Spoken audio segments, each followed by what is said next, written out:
commencé le projet, notre projet d'Active. Donc, c'est un nouveau projet, c'est un projet stratégique pour Active en général. C'est le premier projet au niveau d'Active, si je peux dire, parce que le projet elle a été en parallèle au Mexique et au Maroc, mais au niveau Maroc, on a réussi d'avoir l'implémentation, nous avons réussi l'implémentation du projet. Donc, je vais commencer premièrement par rapport à des informations générales Active et l'implémentation d'Active au niveau XDelphi au Maroc. Donc, Active, elle est présente sur le Maroc depuis 1999. C'est le premier site qui a été démarré. En 2008, c'était la deuxième usine Active 2. Donc, elle est située à Tanger. Donc, en 2013, c'était la troisième usine au niveau de Kiltra. En 2014, nous avons installé un IGS, c'est Integrated Supplier, à Tanger. En 2017, c'était l'implémentation de Active Meknès, donc c'est le quatrième usine. En 2017, c'était la Tunisie. On a démarré une usine à la Tunisie.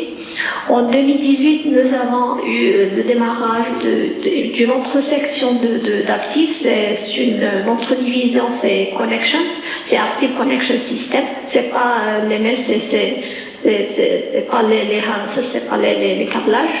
Donc en 2018, c'était l'implémentation de Active 7. Active 7, actuellement, il est responsable de produire que Tesla.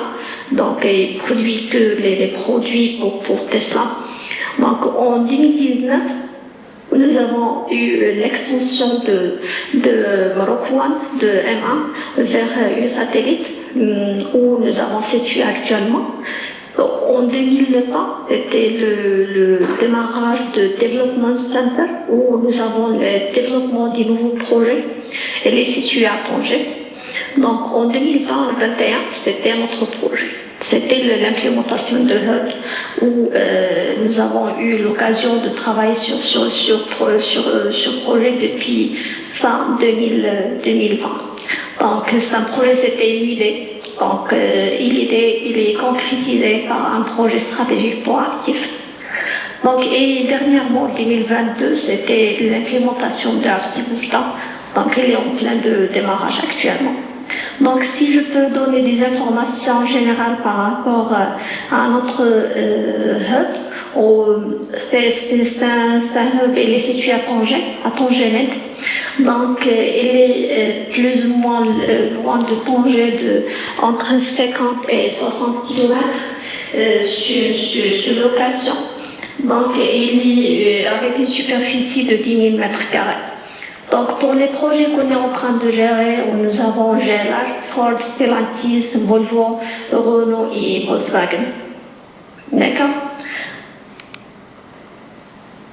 Donc, notre projet est situé à Tanger-Med. Donc, Tanger-Med, c'est un port assez important pour le Maroc et pour notre projet même, parce qu'il y a plusieurs transactions qui se font sur Tanger-Med. Donc, pour le ranking pour ce port, elle est en 17e au niveau mondial. Dernièrement, elle est située le Best Performance Container Port au niveau mondial. Donc, vraiment, les opérations, ils sont rapides et il y a plusieurs facilités qu'on est en train d'avoir comme avantage pour notre projet.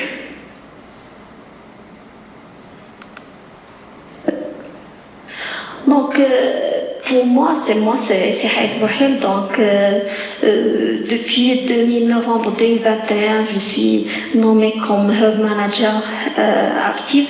Donc, je suis dans les opérations du Hub. Donc, je suis active depuis 22 ans. Donc j'ai eu plusieurs opportunités, plusieurs étapes au niveau d'Active. J'ai commencé comme matériel planner, j'ai passé vers SAP Expert, j'ai passé vers récemment, c'était Ordering Master Ordering Subject Matter Expert. Donc j'étais fait partie du projet. Donc j'ai travaillé sur le projet depuis le business case. Donc j'ai travaillé sur le business case. Est-ce que le business case est positif, négatif? Donc c'était les before implementation ou before avant de présenter le projet au management. Donc j'ai travaillé sur tout le projet depuis le business case jusqu'à l'implémentation et maintenant je suis dans les opérations. D'accord. Donc les objectifs de notre projet pour Active, c'est la réduction des inventaires au niveau des sites de production et mutualiser les BAFAR au niveau des usines de production. C'est optimisation des flux logistiques et des coûts logistiques. Et même impacter positivement les transports locaux parce que ce sont liés et la réduction des premiums parce que au niveau des usines il y avait des pourcentages de premiums assez importants et même des impacts sur des arrêts de chaîne et la libération de l'espace de stockage vers l'espace à la production. D'accord. Donc on a réduit les espaces de stockage vraiment d'une façon radicale au niveau de notre site de production. On a libéré l'espace. Donc et même d'avoir avantage des offshoring areas, comme j'ai déjà partagé pour le temps GMED, il nous a offert plusieurs avantages. Voir notre hub à Tanger, à Tangemet. Donc nous avons bénéficié de plusieurs avantages au niveau fiscal. Donc pour notre projet, il nous a aidé de contrôler nos excès et obsolètes au niveau au lieu d'avoir plusieurs excès et obsolètes au niveau des usines, nous avons consolidé au niveau hub. Okay? Donc pour les ressources, nous avons plus ou moins travaillé sur les expertising. Donc nous avons l'expertise elle est sur le hub, sur les ressources de hub au lieu d'avoir les ressources partagées dans les usines. Donc c'est notre avantage d'éliminer l'attrition et de travailler sur les ressources et l'être humain. Et en dernier lieu, c'est le support de notre country et le développement de notre country parce que c'est un projet stratégique pour le Maroc, pour Active Maroc. Donc c'est un avantage vraiment très très important.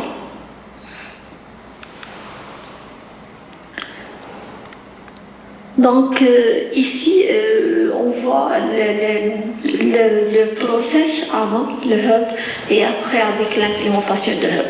Donc avant le hub, c'était vraiment les usines sont indépendantes. Donc chaque usine il est en train d'envoyer les commandes séparément. Donc aux fournisseurs, il n'y a aucune liaison entre les sites de production. Même on est dans le même pays, mais il n'y a aucune connexion entre les usines. Donc chaque usine, il tourne les commandes et il envoie des commandes aux fournisseurs. Il n'y a aucune liaison entre les sites au niveau Maroc. Il envoie des commandes aux fournisseurs. Chaque usine, il prépare le transport et il file le picking de fournisseurs vers les sites de production. Donc ici, on voit vraiment une anarchie de process et vraiment une duplication des inventaires partout. Donc c'est un process un peu délicat. Et après l'implémentation du hub ou avec le projet, donc c'est d'avoir la consolidation des ordres et au lieu d'envoyer plusieurs commandes, on va envoyer une seule commande depuis le hub, depuis le consolidation center vers les fournisseurs. Et après, après la réception au hub, on va faire le transfert vers les sites de production, c'est la distribution. Donc, vraiment, c'est libre. Il y a plus de gaspillage, il y a plus il y a moins de flux logistique qu'on est en train de voir, il y a moins de préparation pour même les fournisseurs, et moins de préparation, moins de documentation. C'est un avantage pour eux-mêmes. D'accord?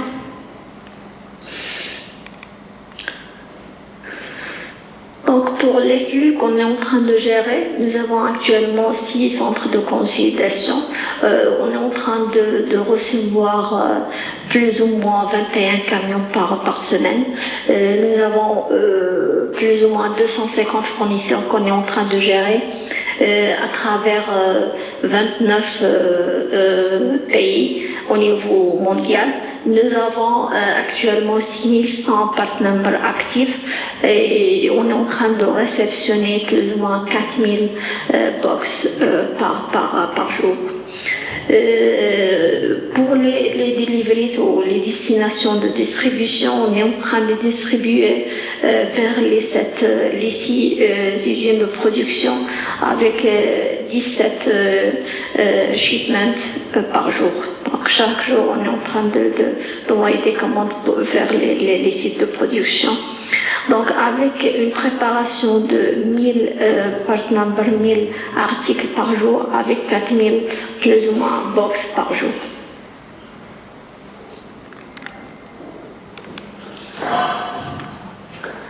Donc pour les MADC Project Scope, donc premièrement c'est Hybrid Inventory. Donc pour notre projet, on a travaillé sur d'avoir l'inventaire pour avoir 2 types d'inventaire, soit il est en général à la responsabilité d'actifs ou à la responsabilité de fournisseurs. Donc on parle de VOI et non VOI. Donc on peut avoir les deux. Nous avons développé les deux principes et actuellement on a seulement le VOI et notre achat il travaille sur d'avoir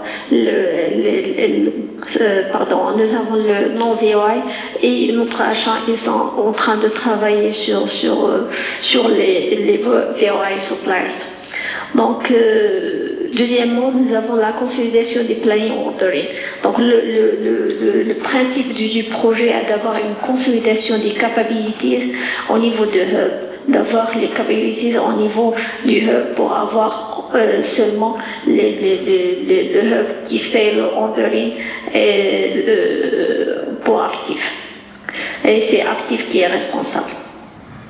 Donc pour le Enhancement of Planning Process, ici on parle pour le DDMRP méthodologie, d'avoir le DDMRP pour la distribution.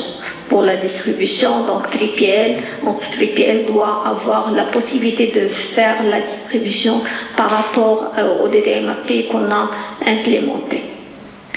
Donc pour le warehousing process, il y a la responsabilité de 3PL, notre third party logistique. Ils sont responsables de faire la réception, le repacking, le put away, le picking et le shipment. Donc c'est l'activité, on n'est pas responsable as actif, mais c'est la responsabilité de notre 3PL.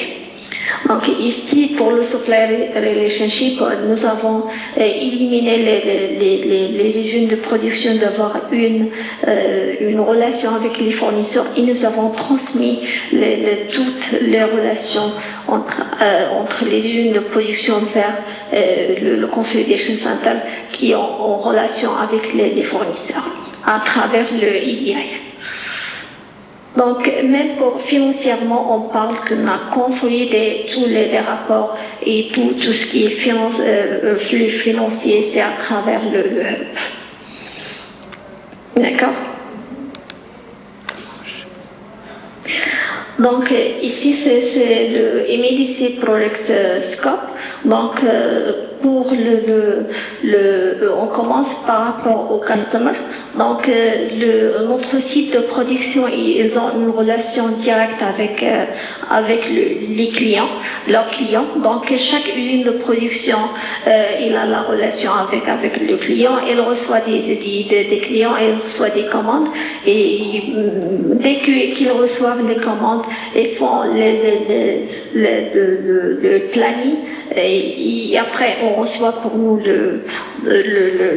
l'output des commandes des clients. Donc, au niveau des usines de production, on est en train de gérer les Customer Demand Processing, Inventory Management, Production Planning, Part Ordering, Receiving, Production Count Scrapping, Customer Shipment and Management Reporting. D'accord. Pour les usines de production, ils n'ont aucune relation avec le ordering actuellement. Ils sont concentrés sur les clients. D'accord. Donc, chaque semaine, on reçoit de la part des usines de production des forecasts pour le long terme par rapport à ce qui est demandé du client. Et pour notre hub, on est en train de recevoir, on est en train de gérer les part ordering, accounts payable, inventory evaluation, management reporting, demand consolidation planning, material requirements planning, and customs. Donc, chaque semaine, on est en train, ou chaque jour, là, par rapport aux fréquences d'envoi des rapports, on est en train d'envoyer des master data vers le 3PL. On est en train d'envoyer des forecasts au 3PL. On est en train d'envoyer des N et des invoices vers le 3PL. Donc le 3PL est responsable, comme j'ai déjà spécifié, pour la réception, le shipment et les shipment documentation. Labeling, put away, random bin, specific bin, repacking and picking. Donc, de la part du 3PL, on est en train de recevoir inventory, la réception et les shipments en DN. Donc, pour nous, pour le ordering, on est en train d'envoyer des Delfor et des Delgis vers les fournisseurs. Et de la part des fournisseurs, on est en train de recevoir des ASN dès que le shipment est déjà envoyé. D'accord?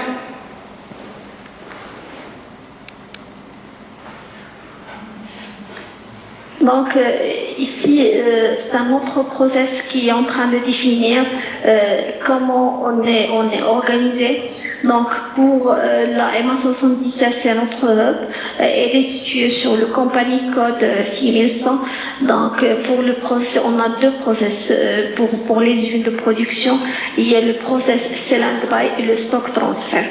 Donc pour chaque site, ici on voit que chaque site, par exemple, il a une compagnie code différente, c'est-à-dire financièrement elle est séparée, mais pour les 6100, ils ont la même compagnie code, financièrement parlant, on est situé avec eux et on a les mêmes reporting. Donc pour les 6100, nous avons les sell and buy, comme c'est le stock de transfert, et pour les autres c'est sell and buy. Donc pour avoir le process et avoir les interfaces qui marchent correctement, nous avons les interfaces entre Aptiv, 3PL, leur WMS et il y a le Atlas. Donc il y a des interfaces. Pour avoir les interfaces qui travaillent correctement, nous avons obligé d'envoyer les master data, d'envoyer des SKU agreements et d'avoir les customer SKU agreements. Donc ici, il y a si on parle on est en train d'envoyer des Delgit.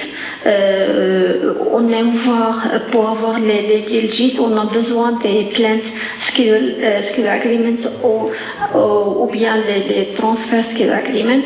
Nous avons besoin d'un MRP qui tourne chaque semaine. Nous avons besoin d'un Vendor Skill Requirement. Et après, nous avons besoin d'envoyer des outils chaque semaine. Donc, dès que le process est en place, on est en train de recevoir d'une façon journalière dans les station tables des commandes de SDM. Ce SDM, il est reçu par notre 3PL. Dès que le SDM il a reçu la matinée, il commence la préparation des commandes vers les sites de production. Donc, il prépare les commandes et il commence à faire le piquet du magasin et après, ils font le pick and pack et dès que le shipment est fermé, on reçoit un delivery, une facture qui est envoyée vers les sites de production. Donc, pour les sites de production, ils font la réception de la matière.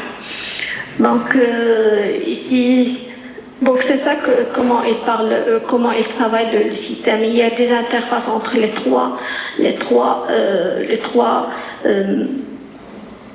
partenaires dans ce projet, c'est SAP pour Aptiv, c'est WMS pour 3PL et c'est le Atlas pour DDTech. Ok. Donc ici c'est le projet, comment le projet était durant l'année 2021. Donc avant on a reçu approval. Donc c'est en mai. Nous avons commencé en mai 2021 le kick-off. En juin, nous avons commencé déjà le project onboarding et en juillet, nous avons commencé le design et les workshops avec TCS. En juillet, nous avons sélectionné déjà 3PL après plusieurs négociations avec plusieurs 3PL, donc notre sourcing achat. Ils ont sélectionné le 3PL qu'on est en train de travailler avec eux actuellement. En septembre, nous avons complété le design et nous avons complété les workshops avec TCS et nous avons commencé la préparation des master data et la configuration des master data au niveau de système. Donc, en fin octobre, c'était le UAT Complete. Nous avons commencé l'intégration des tests. Ok. Donc, en novembre, nous avons commencé le premier pilote. C'était le fournisseur Molex et c'était vraiment une réussite pour nous parce que le pilote il a été bien choisi et bien évidemment nous avons reçu aucune réclamation de la part de notre usine de production. Le système a travaillé correctement sans aucun souci. Bien sûr, il y avait quelques petits soucis, mais il n'y a aucun impact majeur sur notre site de production avec le pilote et après avec l'intégration des autres fournisseurs. Donc, et après, c'était l'implémentation planifiée de chaque phase jusqu'à compléter l'implémentation vers avril 2022. Donc, c'est le même slide. Ici, on est en train de voir comment nous avons passé le projet durant 2021 et 2022 pour les différentes étapes dès le lancement jusqu'à la finalisation du projet. Donc, c'est ça, Cécile. Merci. Je ne sais pas s'il y a des questions. Sinon... Ce que je propose, en fait, c'est que j'enchaîne sur la partie Intuiflow. Et puis, une fois que j'aurai fini la partie IntuiFlow, on ouvrira pour avoir les questions, que ce soit pour toi ou pour moi. Merci beaucoup, Hayat. D'accord, donc je te laisse la parole. Merci, Cécile. C'est gentil. Hop. Donc Hayat vous a décrit un projet vraiment stratégique et important pour Aptiv au Maroc. Vous avez vu que c'était un projet significatif qui impliquait la sélection d'un partenaire logistique, le développement d'interfaces dans des systèmes, vraiment un projet de modification des flux, de changement de responsabilité, donc un vrai projet de transformation. Et IntuiFlow a été un petit maillon dans ce projet, puisqu'en fait on utilise IntuiFlow sur l'ensemble de la chaîne logistique pour en fait faire des propositions de réapprovisionnement entre le hub et les différentes usines. Donc on va vous expliquer comment on a mis ça en place et comment ça se matérialise au niveau d'IntuiFlow. Alors aux utilisateurs d'IntuiFlow qui sont dans la salle, ne courez pas vers vos instances en disant où est le module de distribution, je ne le vois pas.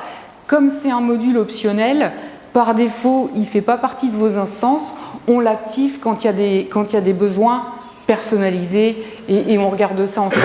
Donc module optionnel.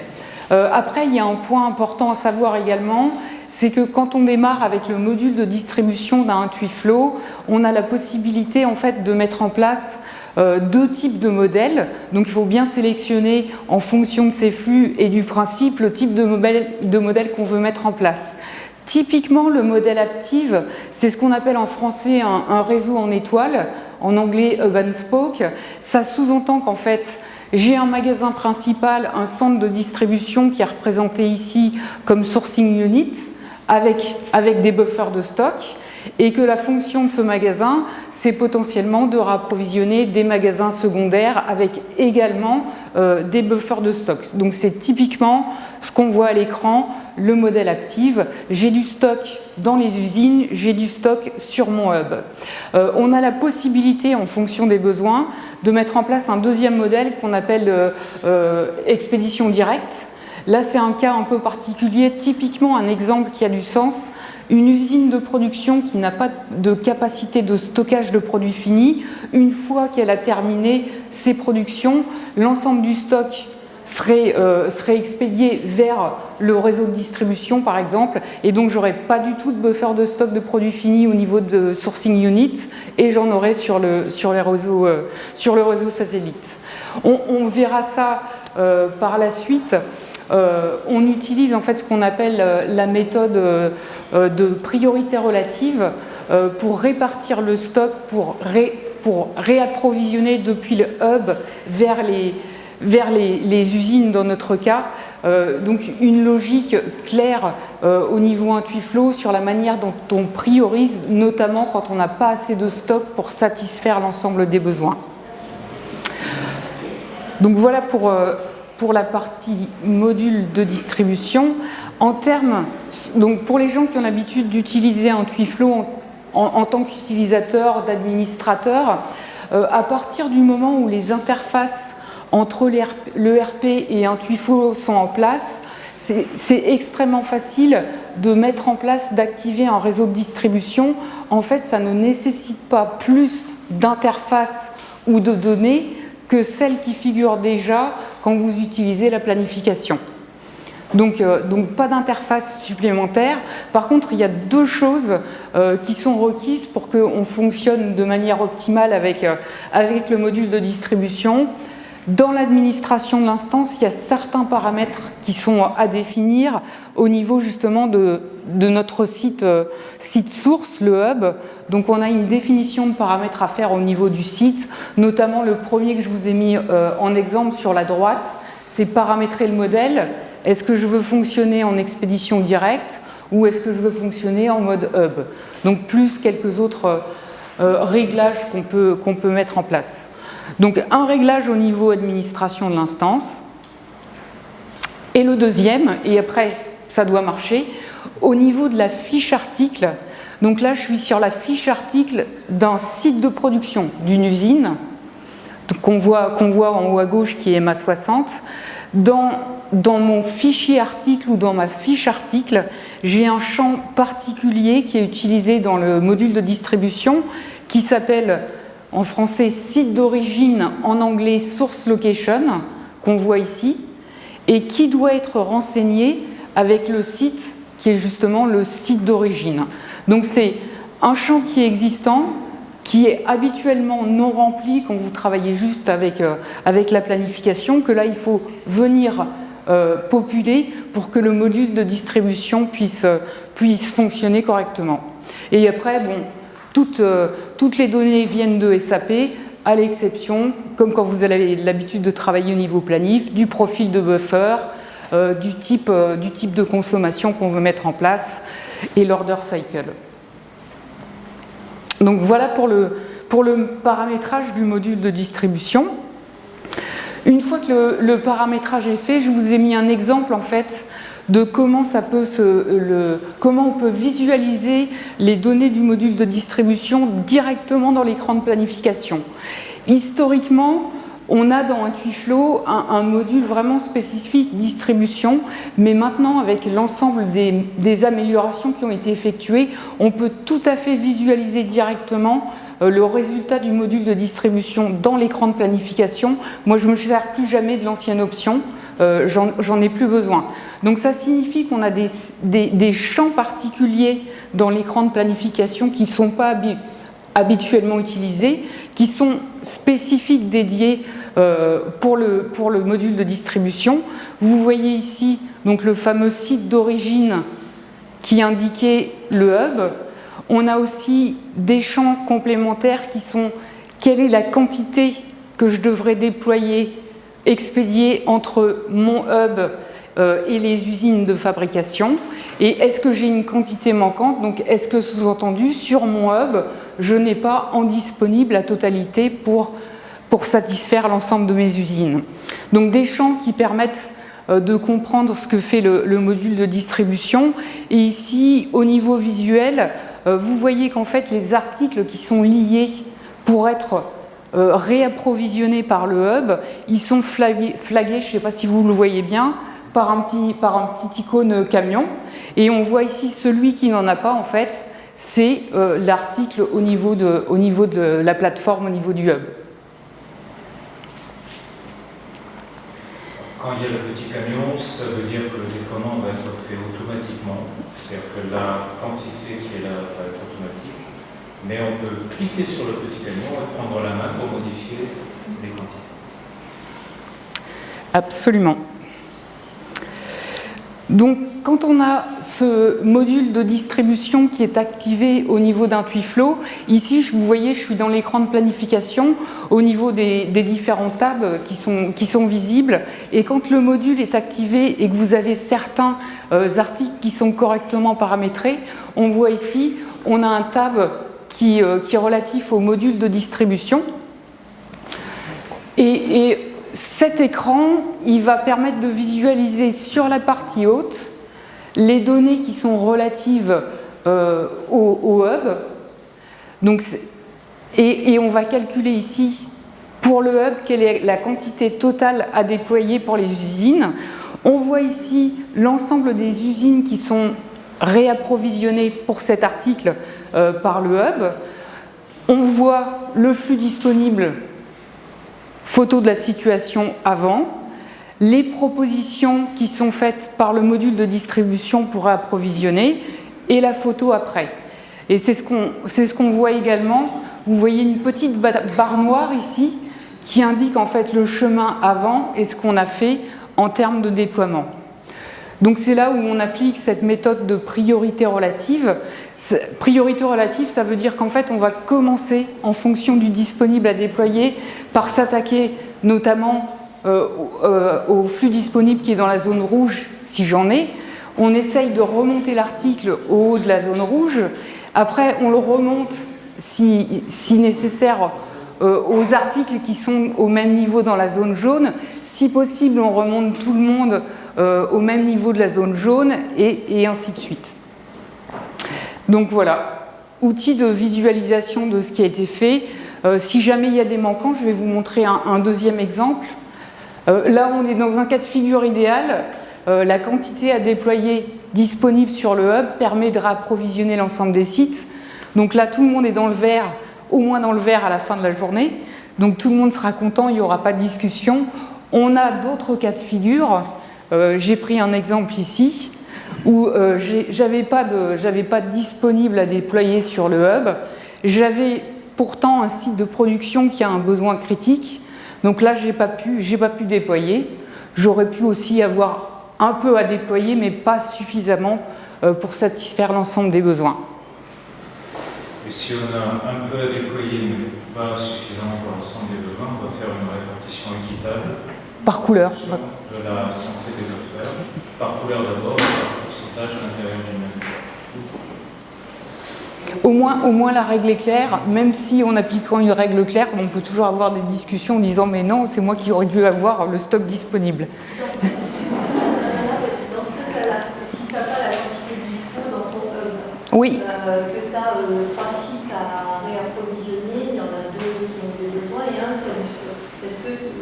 Est-ce qu'il y a un mécanisme de récupération d'un site vers le hub pour mieux répartir? Alors la logique est une logique de déploiement et on voit qu'il y a éventuellement un excès et là par contre ça va être une décision manuelle. Plutôt. Bien souvent les flux inter-sites secondaires ne sont pas du tout optimaux en termes de coûts, etc. Donc en fait là ce qui est fait automatiquement c'est le flux standard. Mais on a quand même la visibilité, c'était le cas sur le premier écran, sur le slide précédent, on avait, s'il manquait des choses alors qu'on avait sur le... On revient sur le précédent. Celui-là ? Non, encore non, dans le sens. Celui-là. On a un bleu en bas. Oui, donc là, on oui, tout à fait. On voit de combien on a un excès et on dit, ok, peut-être qu'au lieu de déployer, je vais aller faire exceptionnellement un transfert à partir de cet excès. Je suppose que ça prend en compte les contraintes camions ou on va pas envoyer une demi-palette. Ça prend en compte les minimums de commandes. Oui, on va revenir sur quelques éléments. Donc, je vous ai montré le fonctionnement du module de distribution dans Intuiflow et notamment dans le cadre du projet Aptiv. Dans le cas d'Aptiv, on partage en fait entre le moment où on a démarré le projet avec un nombre de fournisseurs limité, un nombre d'usines limité, et quand on a commencé à avoir un volume vraiment significatif, on a fait des changements de réglage parce qu'on s'est aperçu qu'on avait fait quelques erreurs au moment du design du modèle, et notamment sur la manière dont on avait conçu dans Intuiflow la demande qualifiée. Donc au tout début du projet, la demande qualifiée pour un article sur une usine de production, c'était la demande dans le passé, soit sur un horizon d'une semaine, puisqu'ils travaillent dans les sites de production avec, on va dire, des plannings de production sur une maille hebdomadaire qui sont refaits une fois par semaine. Donc on calculait la demande passée sur un horizon d'une semaine, la demande du jour, et on qualifiait les pics, donc du standard, du classique, sauf qu'on s'est aperçu quand on a eu suffisamment de volume qui était géré par le hub et notre module de distribution, qu'en fait, en qualifiant la demande de cette manière-là, et c'est très spécifique à Aptiv, donc je ne dis pas qu'il faut faire ça sur d'autres projets, on crée en fait des fluctuations et un effet bullwhip, alors qu'en fait on vend un outil pour dire on arrête on amortit la fluctuation. Et la raison en fait pour laquelle on faisait de la fluctuation, c'est qu'en fait tous les jours, quand on remettait les données à jour, il nous restait de la demande de la veille. Donc au fur et à mesure de la semaine de production, la demande qualifiée, elle devenait de plus en plus importante et elle créait de la variation, notamment pour le partenaire logistique, les usines en réception, donc on n'était pas satisfait. On a travaillé avec les usines de manière très pragmatique, en sélectionnant notamment un exemple et en retravaillant la définition de la demande qualifiée jusqu'au moment où on a eu un modèle qui nous satisfaisait dans ce contexte Aptiv et qu'on a déployé sur l'ensemble des usines. Et aujourd'hui, on ne prend plus la demande du passé, donc on ne regarde pas ce qu'il y a dans le passé, on prend la demande du jour et on a réduit l'horizon de détection des pics alors qu'en fait le délai est très court. Donc c'est quelque chose qui est aussi pas naturel parce que normalement on dit délai très court, j'augmente l'horizon de détection. Là, on a dit non, on le réduit. Et on voit, sans rentrer dans les détails, vous voyez ici sur ce graphique, En bleu, vous avez la demande qualifiée. Et la ligne noire, c'était l'historique de conso, la demande réelle. Vous voyez les pics, le gap qu'on pouvait avoir à une époque. Et depuis qu'on a fait vraiment le changement entre octobre et novembre, on a quelque chose qui est beaucoup plus raisonnable et qui reflète la réalité, qui satisfait beaucoup plus au niveau du modèle. Ouais.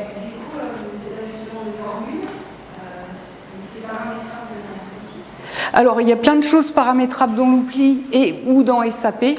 Maintenant, dans Intuiflow, pour les dernières versions, si vous voulez exclure la demande dans le passé, vous pouvez les faire directement dans l'outil. C'était pas forcément disponible quand on l'a fait avec Aptiv, donc on l'a fait dans les interfaces également. Mais ça, on peut le faire. Et l'horizon de qualification de pic, il est tout à fait personnalisable directement dans Intuiflow. Donc, s'il y a des ajustements à faire sur la définition de la demande qualifiée, c'est faisable dans Intuiflow, les dernières versions.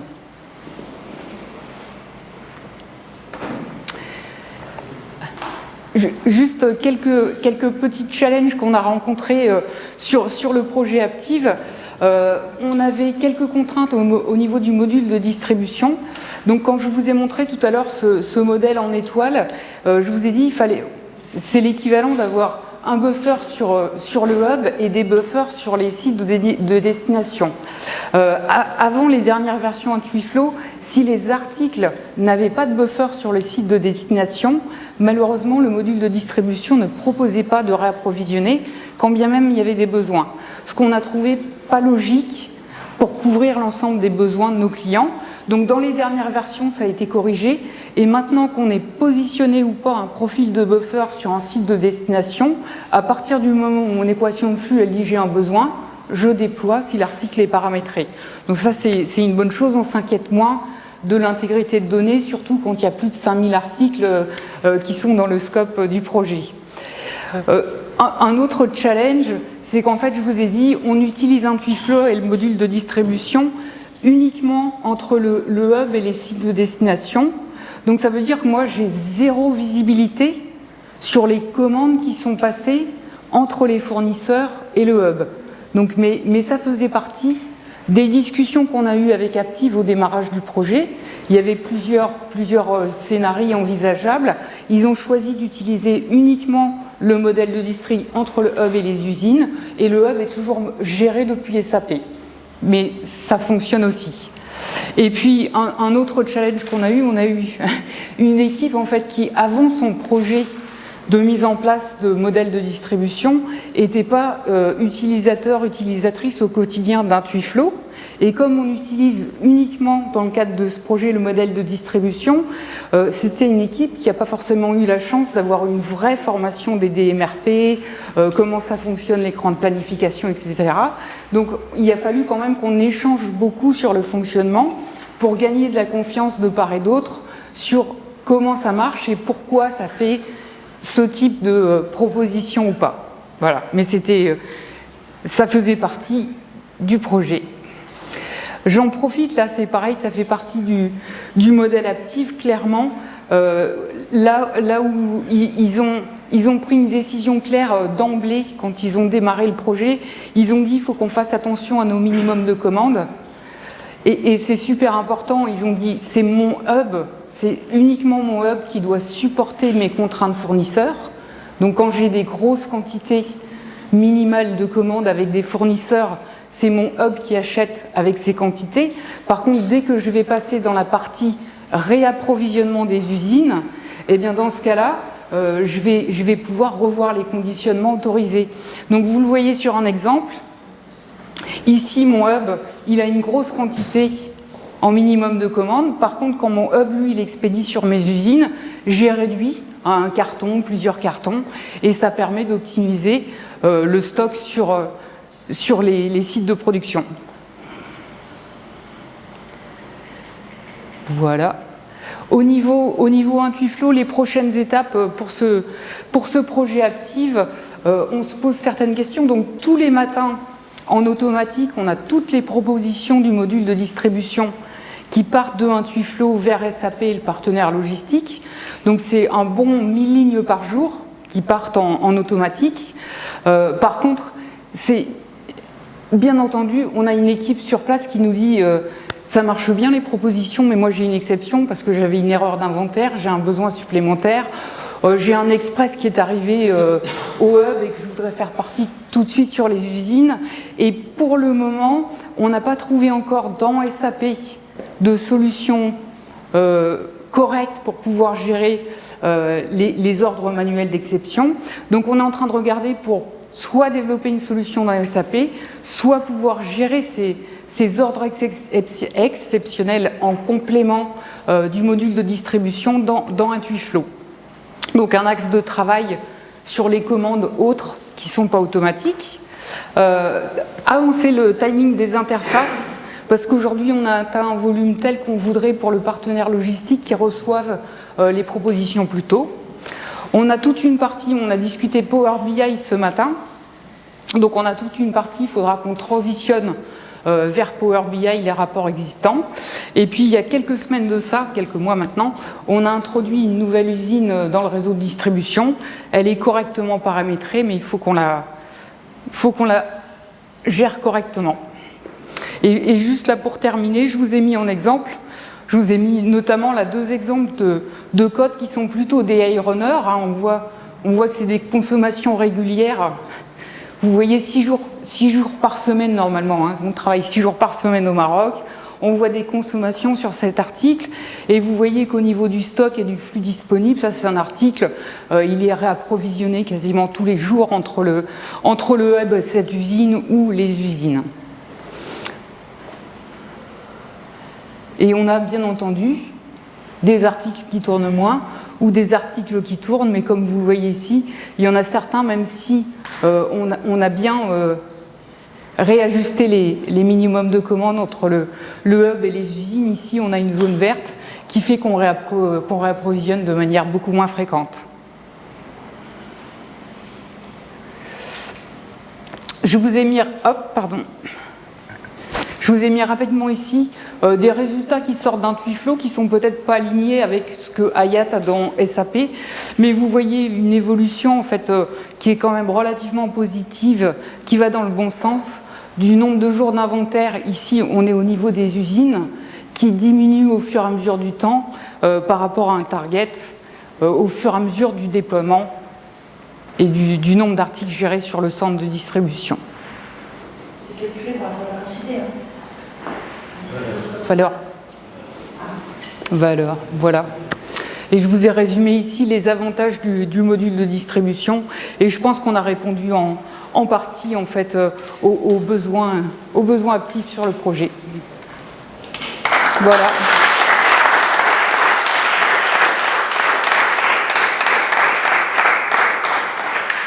Est-ce que vous avez des questions complémentaires pour Hayat ou moi ?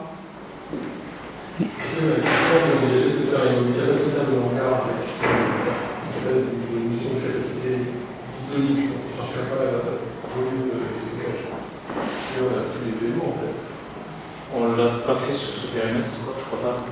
Non, on n'a pas fait. Est-ce que Hayat, tu as des problématiques de capacité de stockage aujourd'hui, que ce soit au niveau des usines et ou du hub, qui mériteraient des indicateurs ou des outils complémentaires ? Actuellement, non. Nous n'avons pas un problème de stockage. Non.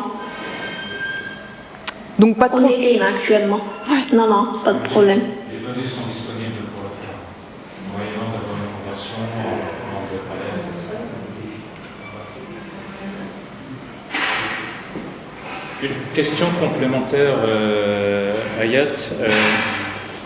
On parle aujourd'hui beaucoup d'empreinte carbone, de décarbonation et à la réflexion, je me disais que votre projet là, de mise en place d'un hub, quelque part, doit avoir une empreinte carbone aussi favorable dans la mesure où il y a une massification de tous les flux entrants. Je ne sais pas si c'est quelque chose qui a fait partie aussi de vos évaluations.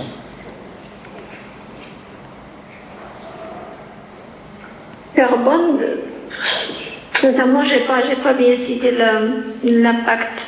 D'accord, ok. C'est pas quelque chose qui a été mesuré, ok. Non. D'autres questions dans la salle? Est-ce que vous avez aussi une notion de prévention? En fait, on est projeté, on dit ok, pour l'instant c'est vert, mais si ce n'est que ça se stocke là-dessus. Alors, oui, la réponse est oui, c'est-à-dire les dates de péremption sont prises en compte. Avec, du coup, on voit arriver alors les dates de péremption, je ne pense pas que ce soit une problématique chez Active. Par contre, quand on a des articles à péremption, on voit une pseudo-demande qui correspond en fait à la destruction du stock qui resterait à cette date-là. Si cette pseudo-demande qualifie en tant que telle, elle va peut-être déclencher un réappro. Si ça pose un problème de livraison, ça va déclencher une alerte d'exécution. Donc on a bien cette gestion-là, moyennant bien sûr d'importer dans les stocks le détail des numéros de lot et des dates de péremption.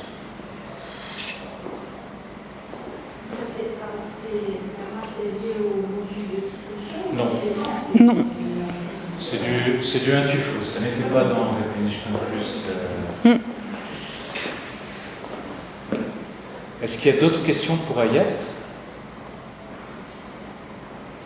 Hayat, merci beaucoup. Un grand merci Hayat. Merci. Merci beaucoup. On t'a pris plus de temps que prévu, mais merci beaucoup. Merci. À bientôt